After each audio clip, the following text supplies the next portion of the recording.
세상 최고의 축복이란 제목으로 말씀해 드리겠습니다. 축복이라는 한자를 풀이하면 복을 빈다는 뜻입니다. 그러나 복을 의미하기도 합니다. 복 받으십시오 하든가 축복 받으십시오 라고 말할 수 있습니다. 그러나 하나님에게 축복해 주시옵소서라고 구하는 것은 적절하지 않습니다. 하나님 복을 주시옵소서 라고 말해야 합니다. 하나님은 한 분이시며 복의 근원이시기 때문입니다. 사람은 피조물이므로 창조주신 하나님으로부터 복받기를 사모하고 간구하는 것이 당연합니다. 선하고 아름답습니다. 반면에 우상에게 복을 구하는 것은 하나님을 멸시하고 거역하는 죄입니다. 하나님이 인생에게 주시는 복은 능히 세울 수 없습니다. 그 중에서 최상 최고의 복으로 손꼽을 수 있는 것이 있습니다. 그 복이 오늘 본문에 기록되어 있습니다. 세 가지입니다. 첫째는 주 예수 그리스도의 은혜입니다. 일상 용어 중에 특히 그리스도인이 많이 사용하는 것들이 있습니다. 은혜라는 용어가 그 중에 하나입니다. 은혜 받았습니다. 은혜롭습니다. 은혜가 됩니다. 은혜롭게 합시다 라는 말을 흔히 사용합니다. 신약 성경을 기록한 원어는 헬라어입니다. 은혜라는 말은 헬라어로 카리스입니다.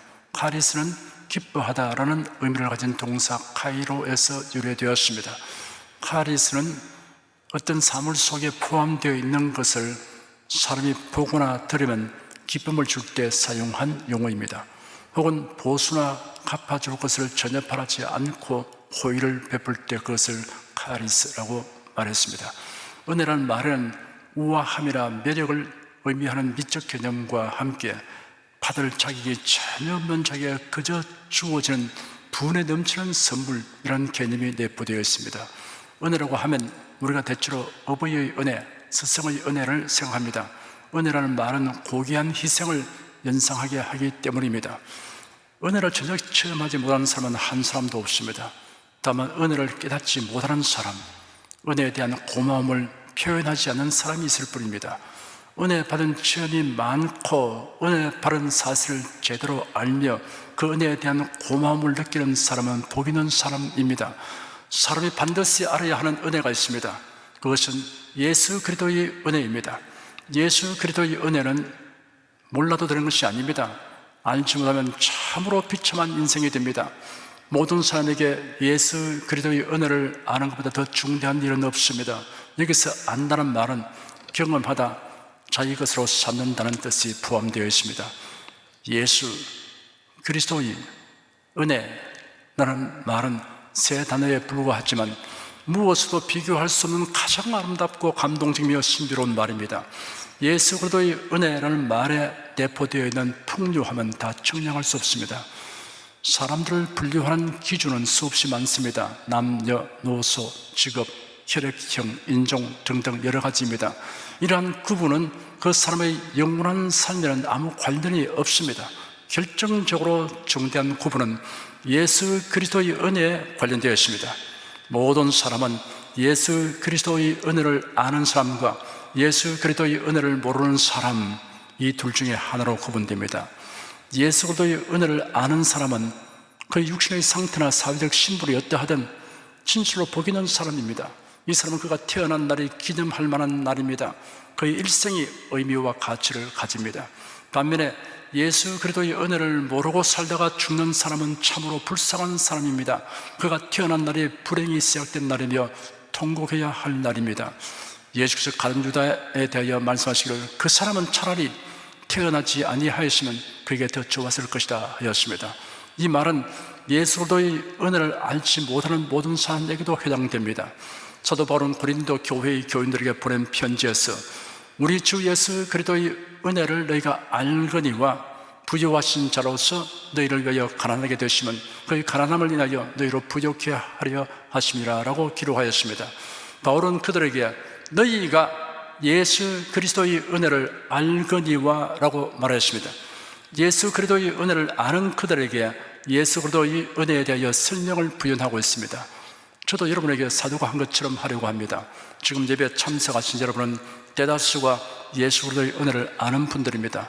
하지만 여러분에게 예수 그리스도의 은혜가 무엇입니까? 라고 묻는다면 여러분은 어떻게 설명하시겠습니까?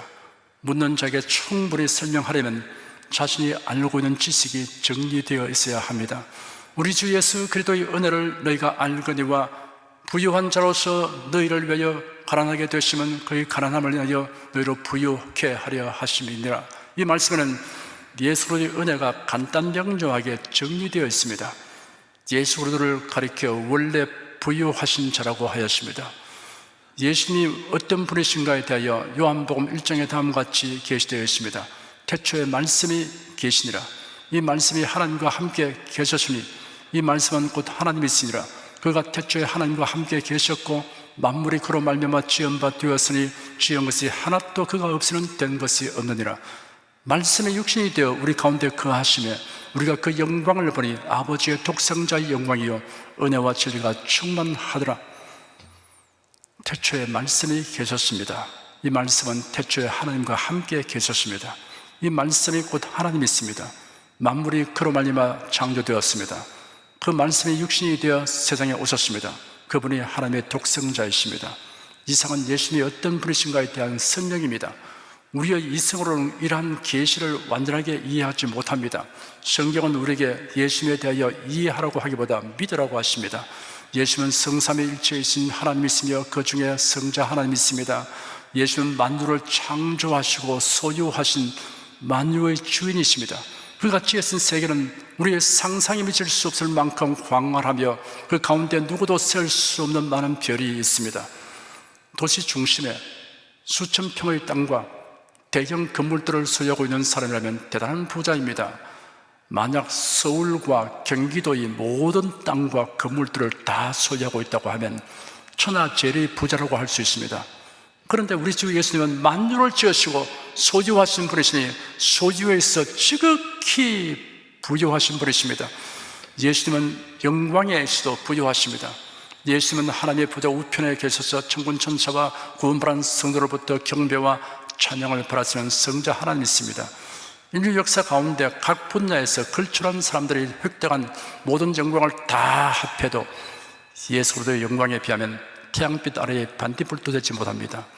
이처럼 소유와 영광에 있어 지극히 부유하신 그리스도께서 가난하게 되셨다고 하였습니다.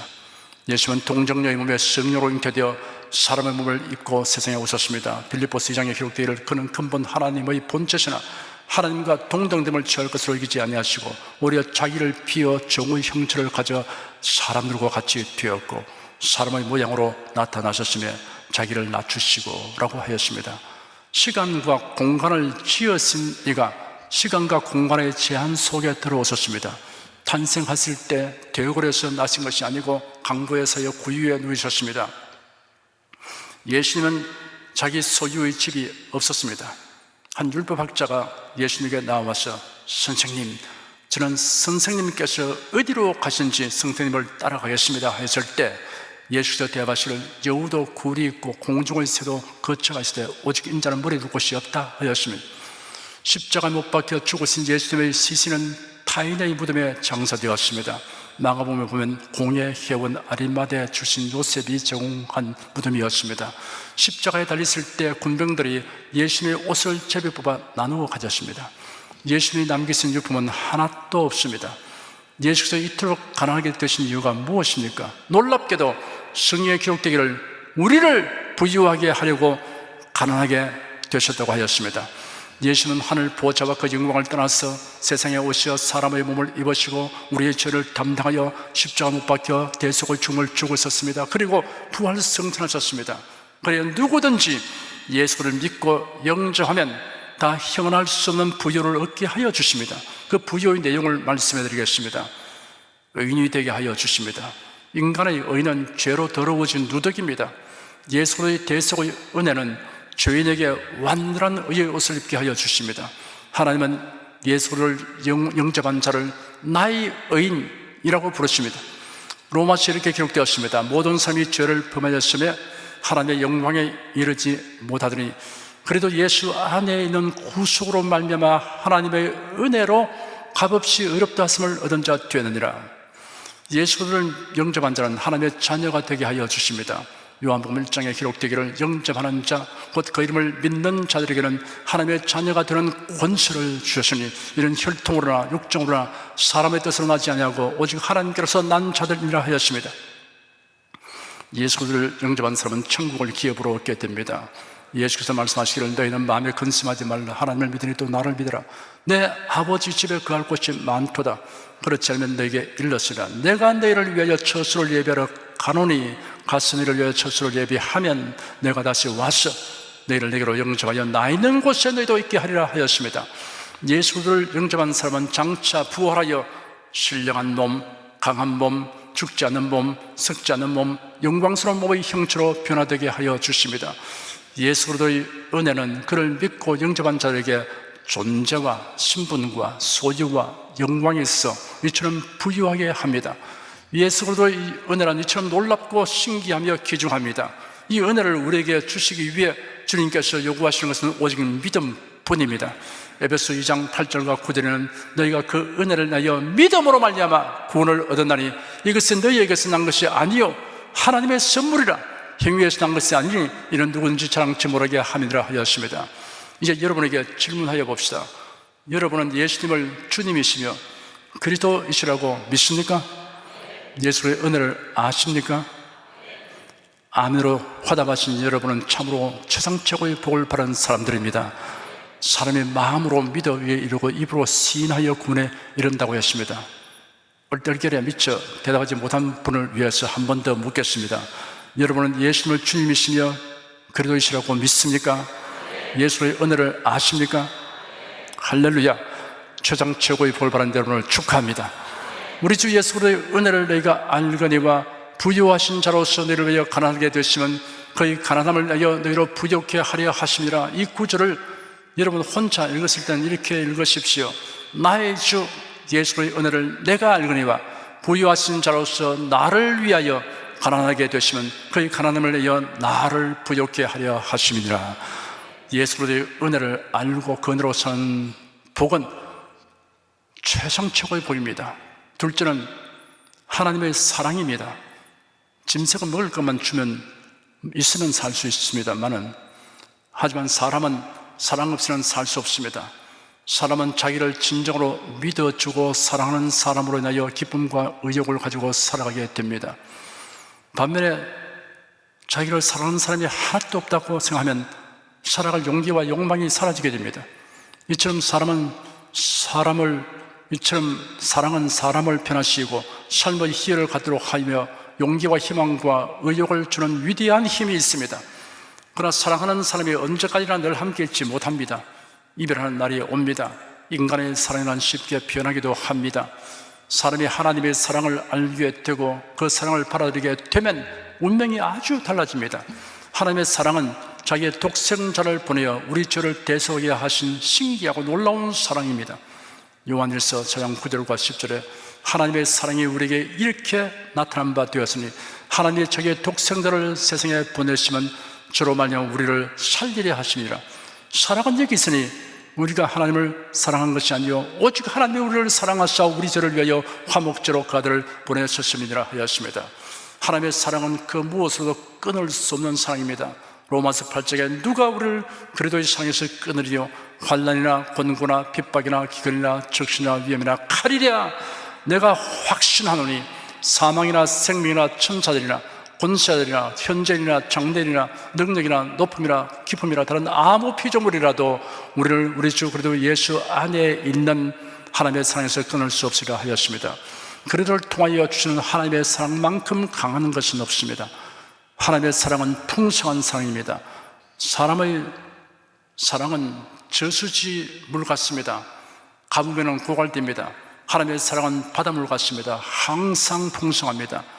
하늘을 두루마리 삼고 바다를 먹물 삼아도 한없는 하나님의 사랑 다 기록할 수 없겠네. 하나님의 크신 사랑 그 어찌 닿았을까. 저 하늘 높이 사도 채우지 못하리.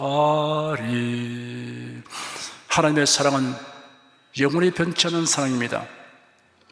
하나님의 사랑을 거부하고 하나님을 떠나가지 않는 이상 하나님께 버림받는 사람은 한 사람도 없습니다. 예수님이 체포될 때 저희들은 다 도망갔습니다.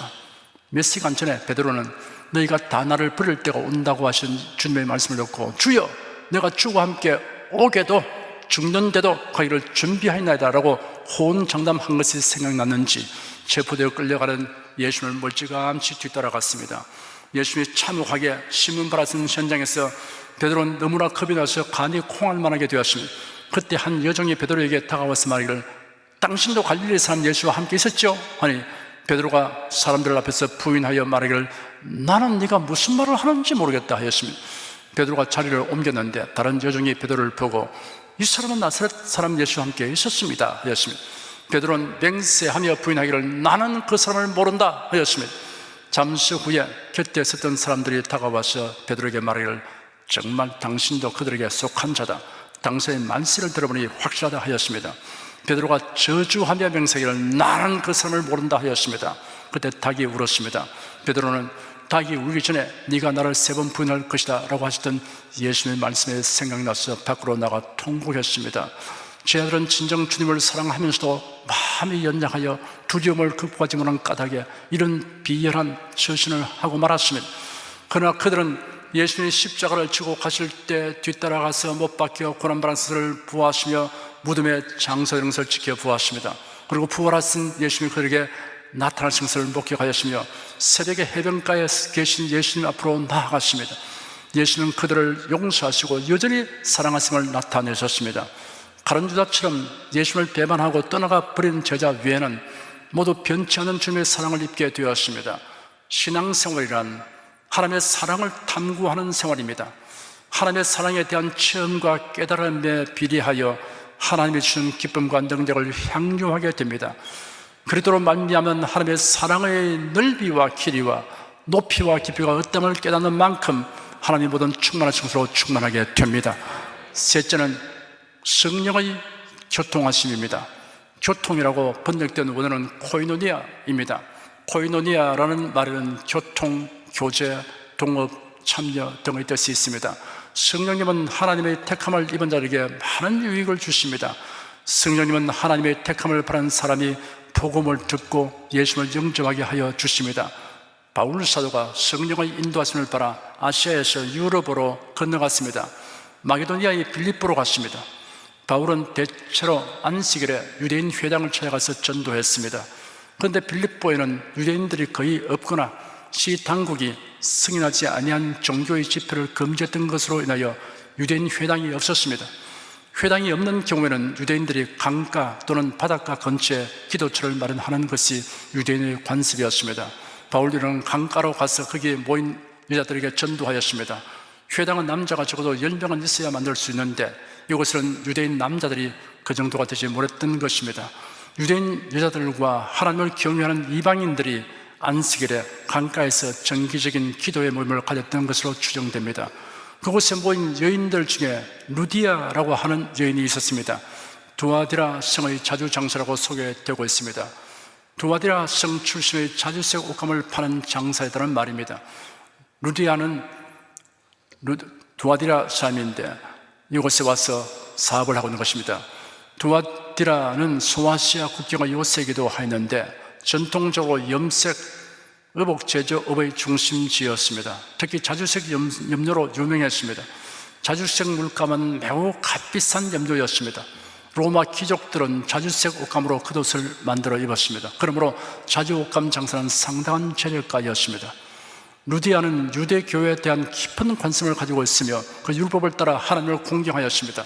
루디아가 바울의 설교를 듣고 그리스도를 영접했습니다. 사도행전 16장 14절을 보면 두아디라 성의 자색 옷감 장사로서 하나님을 공경하는 루디아라 하는 한 여자가 말을 듣고 있을 때 주께서 그 마음을 열어 바울의 말을 청중하게 하신지라 라고 기록되어 있습니다. 복음을 듣는 자에게 주 성령께서 그 마음을 열어 청중하게 하셔야 예수를 믿게 됩니다. 고린도전서 12장 3절에 그러므로 내가 내게 알게 하노니 하나님의 영으로 말하는 자는 누구든지 예수를 저주할 자라 하지 않고 또 성령으로 아니하고는 누구든지 예수를 주시라 할 수 없느니라 하였습니다. 성령님은 우리가 하나님의 자녀된 것을 알게 하시고 하나님을 아버지라고 부르게 하여 주십니다. 갈라디아서 4장 6절에는 너희가 아들인 고로 하나님이 그 아들의 영을 우리 마음 가운데 보내사 아바 아버지라 부르게 하시니라 하였습니다. 성령님은 우리가 하나님의 말씀을 바르게 깨닫고 알도록 가르쳐 주십니다.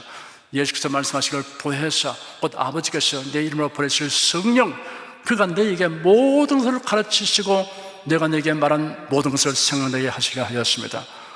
성경은 인간의 학식과 경험으로 알지 못합니다. 성령께서 우리 둔한 마음을 열어 깨닫게 해 주셔야 합니다. 성령님은 우리를 인도하십니다. 성경 말씀으로 우리의 행할 길을 인도하시고 주님의 뜻 안으로 우리를 인도하십니다. 성령님은 우리를 위로하십니다. 세상을 살아가노라면 힘들고 고통스럽고 외롭고 고달플 때가 있습니다. 이러할 때 따뜻한 위로가 필요합니다.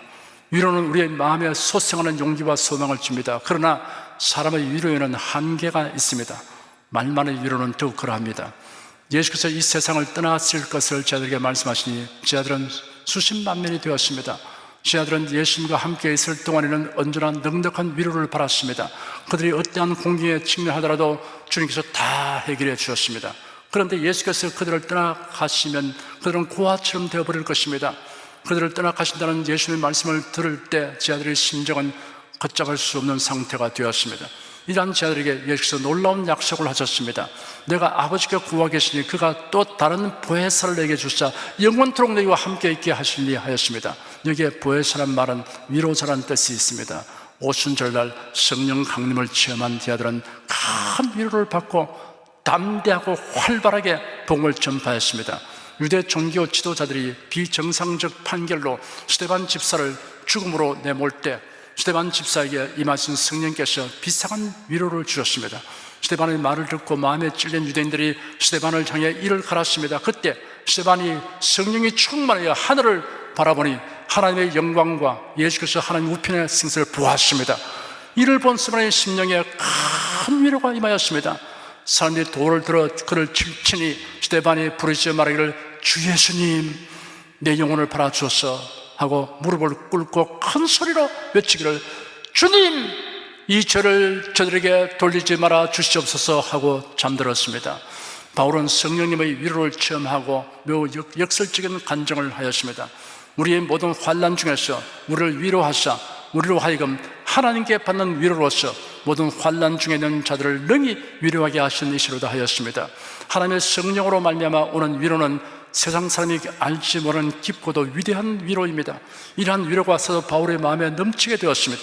그래야 당면한 환난을 극복하고 승리할 수 있는 용기와 힘을 얻게 되었을 뿐 아니라 나아가서 환난 중에 있는 다른 이들을 위로할 수 있게 되었습니다. 성령님은 우리의 연약함을 도와주십니다. 사탄의 시험과 죄악의 유혹을 이기도록 도와주십니다. 로마서 8장 2절에는 그래도 예수 안에는 생명의 성령의 법이 죄와 사망의 법에서 너를 해방하였음이라 하였습니다. 우리의 기도를 도와주십니다. 로마서 8장 26절과 27절에는 이와 같이 성령도 우리 연약함을 도우시니 우리가 마땅히 빌 바를 알지 못하나 오직 성령이 말할 수 없는 탄식으로 우리를 위하여 친히 간구하시니라 하였습니다. 성령님은 우리에게 복음을 전하도록 권능을 주시며 은사를 주십니다.